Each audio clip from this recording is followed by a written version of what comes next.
Natawa lang si Jake Cuenca nang usisain tungkol sa relasyon ng best friend niyang si Paolo Avellino kay Kim Chiu.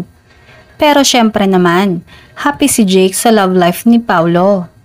Hindi ko nga alam talaga. Syempre si Paolo is a private guy talaga, 'di ba? Chika lang ni Jake. Hindi nga makakalimutan ni Jake ang pagmamahal sa kanya ni Paolo. Na noong may nangyari nga sa kanya noon, hindi talaga siya iniwan ni Paolo. Pareho na nga raw sila ni Paolo na iwas bisyo, na hindi sila umiinom. Aminado naman si Jake na minsan sa buhay niya ay tila nalulung din siya sa alak. Kami ni Paolo nung magkita kami, magiinuman sana kami. Pero sabi ko na lang, ayoko na. Si Pao rin hindi na rin umiinom, nag-quit na rin. Mag-best friends talaga kami. Kunyari, nasa party kaming dalawa. Kami naman kasi ang magkasama talaga, pero wala lang, nagkukwentuhan lang kami. Chika ni Jake.